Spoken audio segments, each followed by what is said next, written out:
بسم اللہ الرحمن الرحیم۔ السلام علیکم۔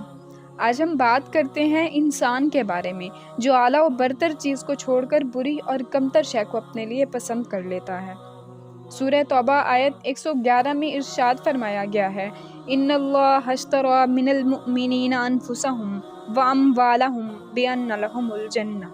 بے شک اللہ نے خرید لی مومنوں سے ان کی جانیں اور ان کے مال کہ اس کے بدلے ان کے لیے جنت ہے۔ ایک مسلمان اپنی جان، اپنا مال، اپنا جسم، اپنا سب کچھ اللہ کے لیے قربان کر دیتا ہے، پوری زندگی اللہ کے بتائے احکامات پر چلتا ہے اور اپنے کیے اس سودے پر خوشیاں مناتا ہے۔ اللہ تعالیٰ کے احکامات سے ہٹ جانے والوں، ایسا کیا ہے کہ جس کو حاصل کرنے کے لیے تم نے اللہ سے کیا سودا توڑ ڈالا؟ کیا تمہیں چند دن کی زندگی اپنی جنت سے زیادہ بڑھ کر ہو گئی؟ کیا تمہیں عذاب الہی سے خوف نہیں آتا؟ کیا اللہ نے تم سے پہلے ضدی اور سرکش قوموں کو تباہ نہیں کیا؟ آج تمہیں ان میں سے کسی کی آہٹ بھی سنائی دیتی ہے؟ پھر ایسا نقصان تم نے اپنے ہی ہاتھوں سے کیوں کر لیا؟ ہم تو مخلوق ہیں، خالق نہیں۔ ہم نے تو کسی شے کو تخلیق نہیں کیا، تو ہمارا جسم ہمارا کیسے ہو گیا؟ یہ تو اللہ نے بنایا ہے اور اس پر حکم بھی اسی کا ہی چلے گا۔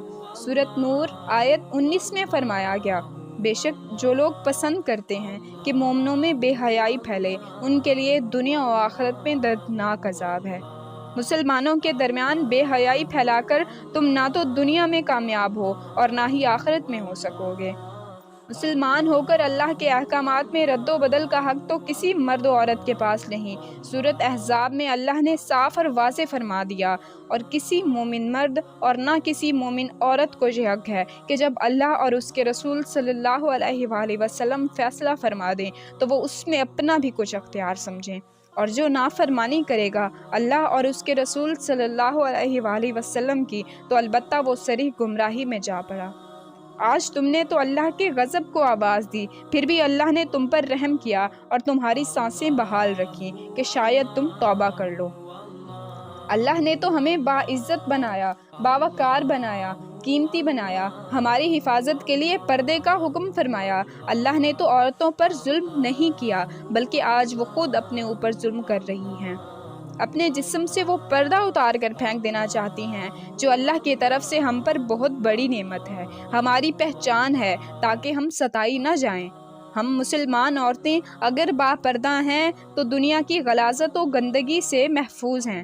یہ ہماری کیسی بے وقوفی ہے کہ ہم مسلمان ہو کر، اللہ کی بنائی سب سے خاص مخلوق ہو کر، اپنے آپ کو، اپنے جسم کو دنیا کی گندگی و غلاظت میں ڈبا دینا چاہتی ہیں۔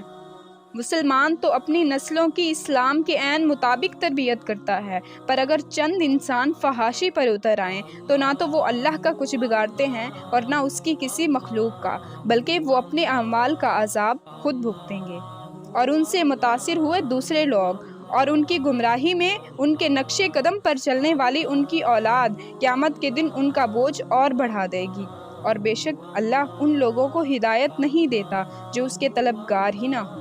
وما علینا الا البلاغ المبین۔